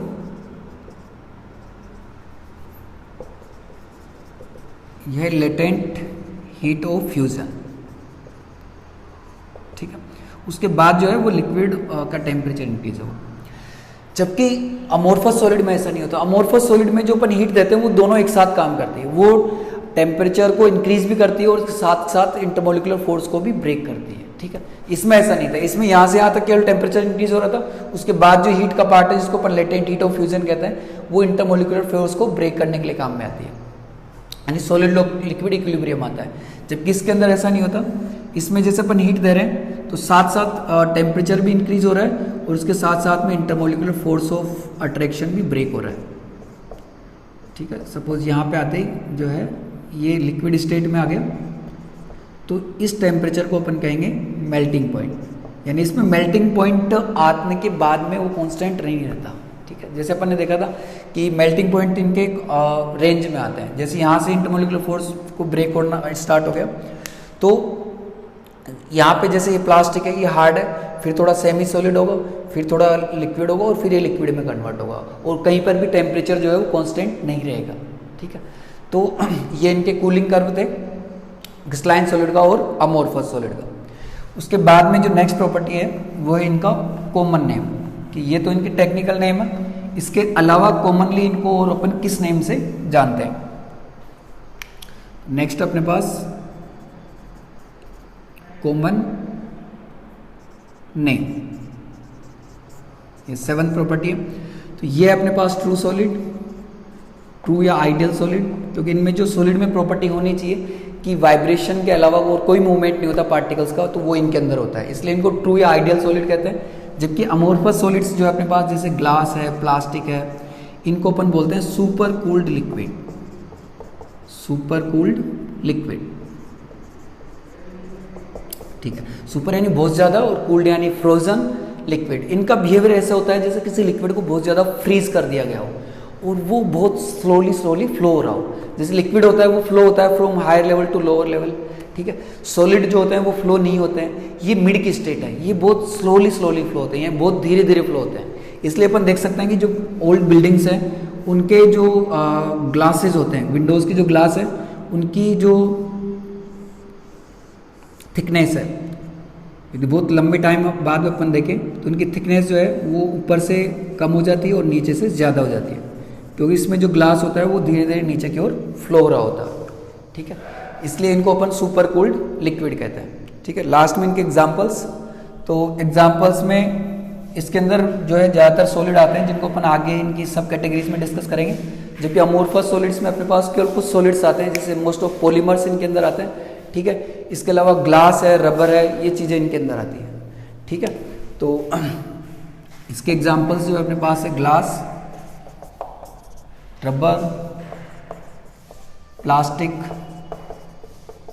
ये जितने भी पॉलीमर्स जो होते हैं, पॉलीमर्स एक्सेप्ट फाइबर्स जो है उनके अंदर क्रिस्टलाइन स्ट्रक्चर होती है। उसके अलावा जितने भी पॉलीमर्स हैं वो अपन जो है अमोर्फस सॉलिड की कैटेगरी में रखते हैं, ठीक है। अब इसके बाद में अपन डिस्कस करेंगे क्रिस्टलाइन सॉलिड्स का क्लासिफिकेशन। क्रिस्टलाइन सॉलिड्स को जो है उनको किन कैटेगरीज में रखा गया है। तो ग्लास, फाइबर, ये जो है पॉलीमर्स, इनके अलावा जो मोस्ट ऑफ ज़्यादातर जो सॉलिड बचता है अपने पास, जैसे मेटल है, जैसे सॉल्ट्स जो है, आयनिक कंपाउंड्स, उन सभी को अपन क्रिस्टलाइन सॉलिड्स के अंदर रखते हैं। तो क्रिस्टलाइन सॉलिड्स जो है इनकी 4 कैटेगरीज है अपने पास, जैसे पहले अपन ने देखा था। फर्स्ट तो है क्रिस्टलाइन सॉलिड के अंदर आयनिक सॉलिड, सेकंड जो है वो है अपने पास मेटेलिक सॉलिड, थर्ड है अपने पास कोवेलेंट सॉलिड, और फोर्थ जो है मोलिकुलर सॉलिड, उसको इसके बाद में डिस्कस करेंगे। एक्चुअल में क्या होता है, मोलिकुलर सॉलिड्स जो है, मोलिकुलर सॉलिड्स ये रूम टेम्परेचर पर सॉलिड नहीं होते हैं, ये रूम टेम्परेचर पर गैस या लिक्विड होता है, गैस या liquid at the room temperature. तो रूम टेम्परेचर पर जो गैस या लिक्विड है वो मोलिकुलर सॉलिड में, उनको अपन बाद में डिस्कस कर देंगे। और रूम टेम्परेचर पर जो सॉलिड स्टेट में होता है उनको अपन 3 कैटेगरीज में डिवाइड करते हैं, आयनिक सॉलिड, मेटेलिक सॉलिड और कोवेलेंट सॉलिड, ठीक है। यानी कि ये तीनों जो है वो रूम टेम्परेचर पर सॉलिड स्टेट में होते हैं, लेकिन मोलिकुलर सॉलिड जो है वो रूम टेम्परेचर पर गैसेज या लिक्विड होते हैं। तो एक तरह से वो इनसे अलग हो गया, तो इसके बाद में अपन डिस्कस करेंगे। यहाँ थोड़ा देखना है अपन, जैसे देखते हैं मेनली जो बॉन्ड होते हैं, केमिकल बॉन्ड, वो 3 कैटेगरी के होते हैं। आयनिक बॉन्ड, तो आयनिक बॉन्ड आयनिक कंपाउंड्स में होते हैं और वो सभी जो है सॉलिड स्टेट में होते हैं, तो उनको अपन आयनिक सॉलिड में रखेंगे। मेटेलिक मेटल्स जो है वो सभी सॉलिड स्टेट में होती है रूम टेम्परेचर पर, एक्सेप्ट मरकरी, तो उन सभी को अपन मेटेलिक सॉलिड में रखते हैं। अब थर्ड जो बात है वो अपने पास है कोवेलेंट बॉन्ड की। Ionic bond, metallic bond, third होता है कोवेलेंट बॉन्ड, जो इलेक्ट्रॉन्स की शेयरिंग से बनता है। तो इलेक्ट्रॉन्स की शेयरिंग से जिन कंपाउंड से, जिन मैटर्स के अंदर अपने पास बॉन्ड बनता है उनको कोवेलेंट जो है मैटर बोलते हैं अपन। कोवेलेंट बॉन्ड जिनके अंदर होता है, तो कोवेलेंट बॉन्ड जिन मॉलिक्यूल्स में होता है या जिस सब्सटेंस के अंदर होता है, वो यदि रूम टेम्परेचर पर सॉलिड स्टेट में है तो उसको कोवेलेंट सॉलिड कहते हैं, और यदि वो रूम टेम्परेचर पर अपने पास गैस या लिक्विड है तो उसको मोलिकुलर सॉलिड के अंदर रखते हैं। तो कोवेलेंट बॉन्ड यदि है किसी अपने पास सब्सटेंस के अंदर, तो फिर उसकी स्टेट देखी जाती है कि रूम टेम्परेचर पर वो सॉलिड है या गैस या लिक्विड है, ठीक है ये। जबकि मेटेलिक बॉन्ड के सारे सॉलिड है, तो ऐसा कुछ देखने की जरूरत नहीं है। आयनिक बॉन्ड के भी सारे सॉलिड है, तो उसमें भी स्टेट देखने की जरूरत नहीं होती। अब यहाँ पर इनकी प्रॉपर्टीज अपन डिस्कस कर लेते हैं। फर्स्ट जो प्रॉपर्टी है वो है कॉन्स्टिट्यूएंट पार्टिकल, कि किस तरह के पार्टिकल से मिलके बने हैं। तो जैसे यहाँ पर नाम है आयनिक बॉन्ड, ये आयनिक सॉलिड ये आयन से मिलके बना है। इसके अंदर 2 तरह के आयन्स होते हैं, cations and anions. Cations positively charged होता है और जो एनायन होता है उस पर नेगेटिव चार्ज होता है।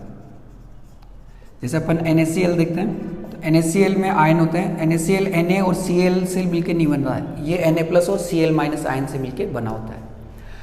मेटेलिक सॉलिड जो है और इसमें इलेक्ट्रॉन के ट्रांसफर से होता है, जैसे इसमें ऑक्टेट पूरा करने के लिए जो है Na प्लस एक इलेक्ट्रॉन ट्रांसफर कर देता है, तो यहाँ पे प्लस आ गया और यहाँ पर माइनस आ गया, ये अपन जानते हैं पहले से। मेटल्स जो है इसमें सारे मेटलिक एटम्स होते हैं, तो मेटलिक एटम्स में आउटर मोस्ट इलेक्ट्रॉन होते हैं 1 2 3, तो ये इन इलेक्ट्रॉन्स को डोनेट करके जो है इन पे पॉजिटिव चार्ज आ जाता है, इलेक्ट्रॉन एक्सेप्ट करने वाला यहाँ कुछ भी नहीं है। तो मेटल्स के अंदर जो है, इसके अंदर अपन देखें इसकी स्ट्रक्चर, तो उसके अंदर कैटायंस मिलेंगे और फ्री इलेक्ट्रॉन्स मिलेंगे, तो इनके अंदर कॉन्स्टिट्यूएंट पार्टिकल होते हैं free electron plus cations, metal cations. तो इस कंप्लीट कॉम्बिनेशन को अपन कहते हैं कर्नेल, इस कॉम्बिनेशन को कहते हैं कर्नेल, ठीक है, जिसमें फ्री इलेक्ट्रॉन होते हैं और मेटल के कैटायंस होते हैं। कोवेलेंट सॉलिड जो है ये एटम से मिलके बने हैं, जैसे डायमंड है, डायमंड अपने पास कार्बन एटम से मिलके बना है, इस पे कोई ऐसा चार्ज या इलेक्ट्रॉन जैसी चीज नहीं होती है। इसके बाद में इनमें अपन देखते हैं बॉन्ड या force of attraction, force of attraction, bondage force of attraction, यानी किस तरह के अट्रैक्टिव फोर्सेस से इनमें पार्टिकल्स आपस में बंधे हुए रहते हैं, जिसको अपन बॉन्ड भी बोलते हैं। केमिकल बॉन्ड क्या होता है कि जिसमें पार्टिकल्स जिस अट्रैक्शन से, फोर्स ऑफ अट्रैक्शन से पार्टिकल आपस में जुड़े हुए रहते हैं, उसको अपन बॉन्ड बोलते हैं, केमिकल बॉन्ड, वो ये यहाँ पे फोर्स ऑफ अट्रैक्शन। तो यहाँ पर आयनिक बॉन्ड होता है, जैसा कि नेम है, यानी ऑपोजिट चार्ज आयन के बीच में जो इलेक्ट्रोस्टैटिक अट्रैक्शन होता है, इलेक्ट्रोस्टैटिक फोर्स ऑफ अट्रैक्शन, वो है यहाँ पर। और इसके अंदर जो है वो मेटेलिक बॉन्ड होता है, ये फ्री है लेकिन इस पे नेगेटिव चार्ज है, इन पे पॉजिटिव चार्ज है, इसकी वजह से एक दूसरे को अट्रैक्ट करेंगे। कोवेलेंट के अंदर कोवेलेंट बॉन्ड होता है जो इलेक्ट्रॉन्स की शेयरिंग से होता है, जैसे यहाँ पर डायमंड है, उसमें कार्बन एटम जो है वो अपने 4 कोवेलेंट इलेक्ट्रॉन्स की शेयरिंग करके 4 नियरेस्ट कार्बन एटम से जुड़ा हुआ रहता है। ये तो ये इनका फोर्स ऑफ अट्रैक्शन हो गया, bond force of attraction. Third जो है इसके अंदर इनकी प्रॉपर्टीज, या प्रॉपर्टीज में सबसे ज़्यादा इंपॉर्टेंट है वो है इलेक्ट्रिकल कंडक्टेंस। तो देखो इलेक्ट्रिकल कंडक्टेंस में ऐसा है कि आयनिक सॉलिड जो होते हैं ये सॉलिड स्टेट में जो है इनके यदि इलेक्ट्रिकल कंडक्टेंस अपन डिस्कस करते हैं, तो आयनिक कंपाउंड सॉलिड स्टेट के अंदर इंसुलेटर होते हैं, in solid state they behave as insulator. उसका रीजन है क्योंकि सॉलिड स्टेट में इनके जो चार्ज कैरियर होता है आयंस, ये बाउंड होते हैं,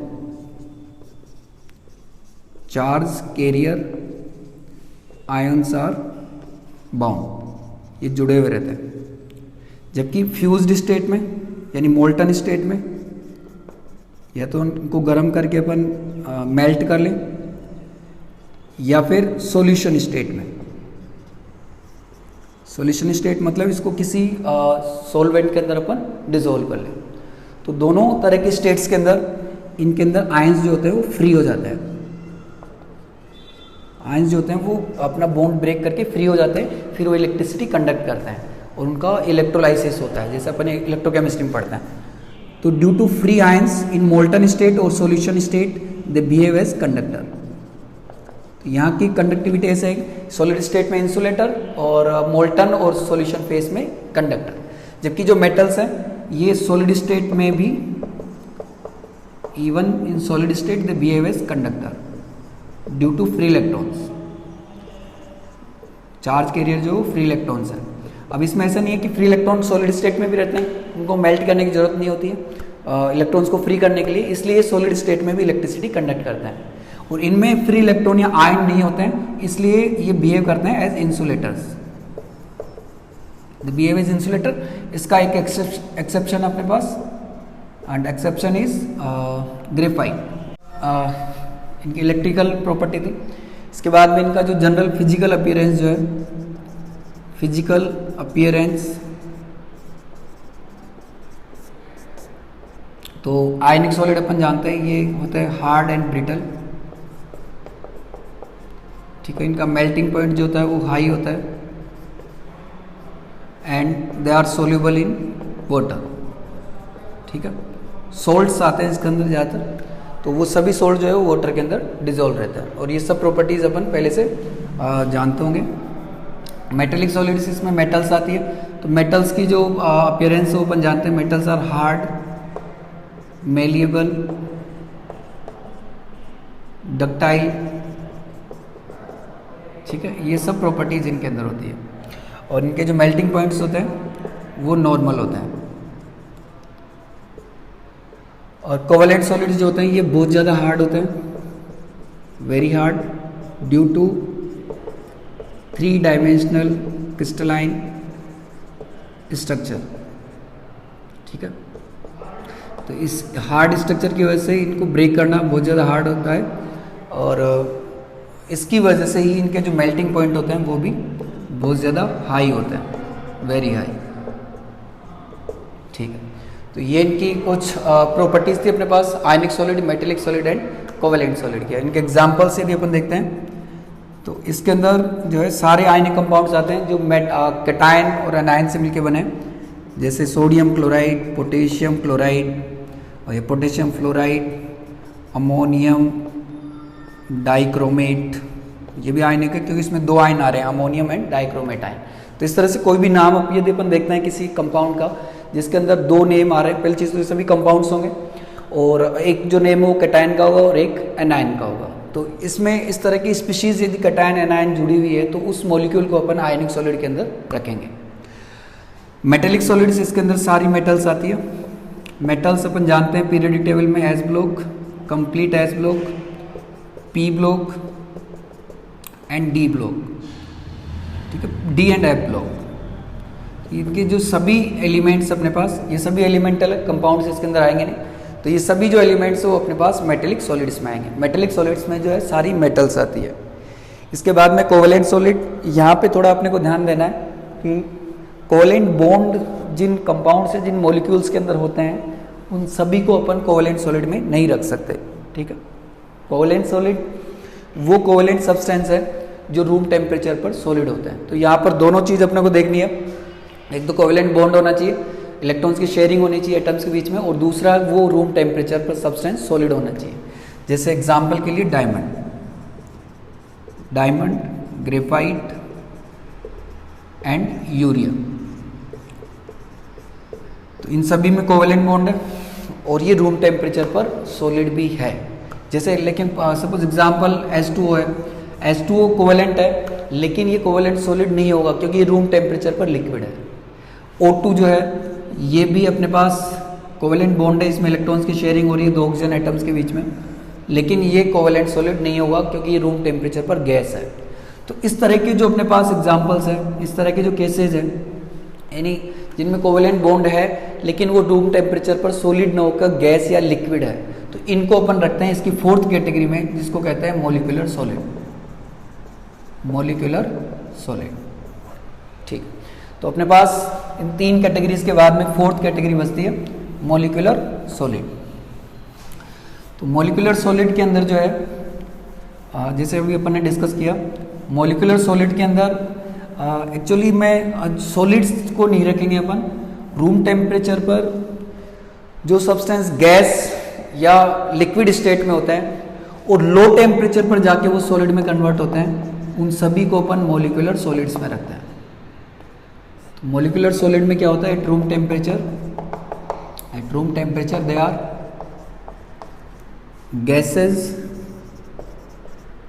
गैसेज और liquids, but at low temperature they are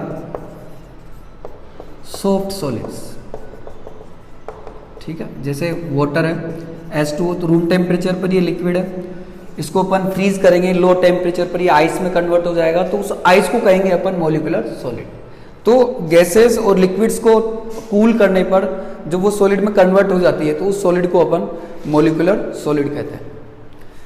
तो इनका आइडेंटिफिकेशन बहुत सिंपल है, एवरीडे लाइफ से। जस्ट सपोज आपने कोई आइडेंटिफिकेशन दिया जाता है कि गिवन सॉलिड मॉलिक्यूलर है या नहीं है, तो अपन सीधे देख सकते हैं कि यदि वो रूम टेम्परेचर पर अपने को गैस या लिक्विड दिखता है तो उसको अपन मॉलिक्यूलर सॉलिड में रखेंगे।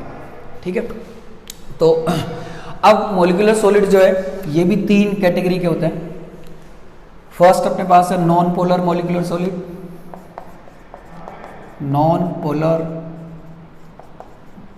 Molecular solid. सेकंड अपने पास पोलर मॉलिक्यूलर सॉलिड,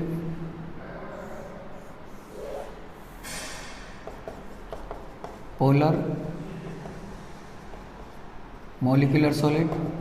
और थर्ड अपने पास हाइड्रोजन बॉन्डेड मॉलिक्यूलर सॉलिड।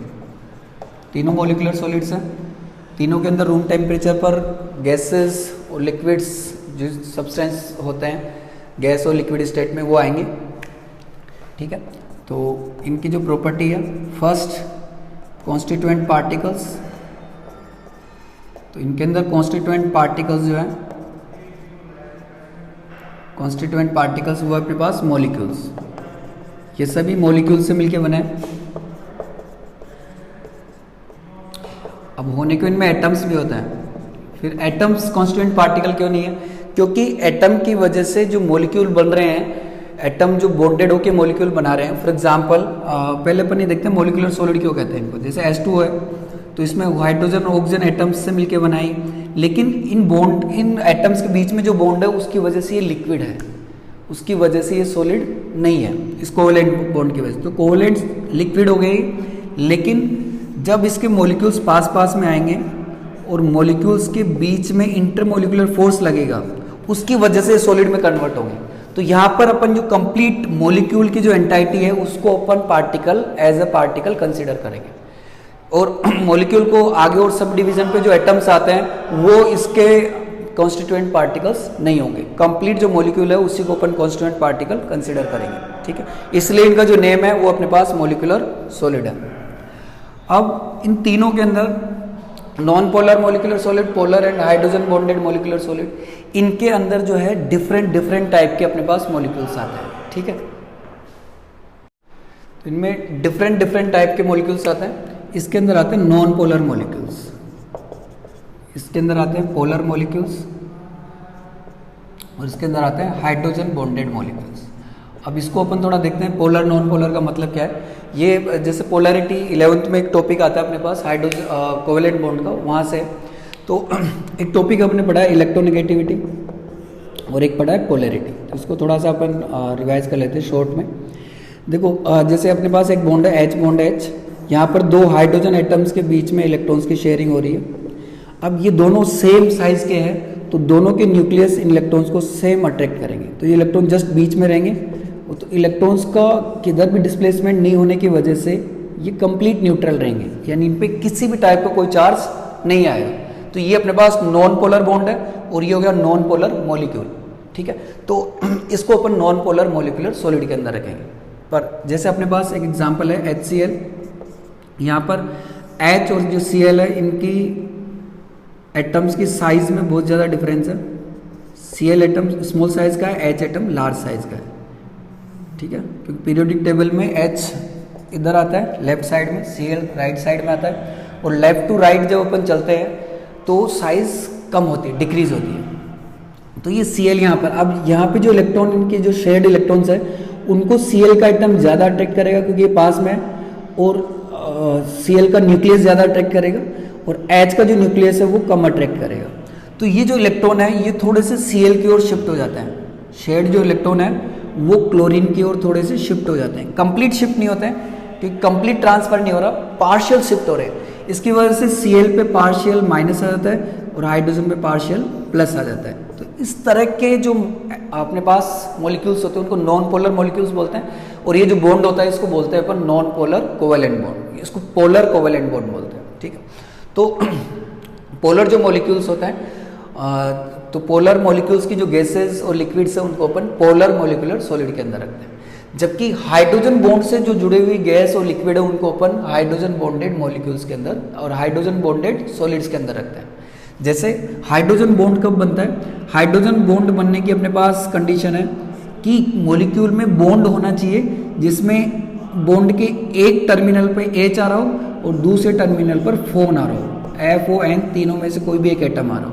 तो ये बॉन्ड जो है HF बॉन्ड या HO बॉन्ड या H बॉन्ड N बॉन्ड, यदि ये बॉन्ड किसी भी मॉलिक्यूल में आता है तो उस मॉलिक्यूल के अंदर हाइड्रोजन बॉन्ड बनता है। ठीक है, जैसे HF हो गया, जैसे H2O हो गया, NH3 हो गया, तो ये सभी जो है वो हाइड्रोजन बॉन्डेड मॉलिक्यूलर सॉलिड्स। अब इनके जो है अपन फोर्स ऑफ अट्रैक्शन देखते हैं, force of bondage, bond force of attraction.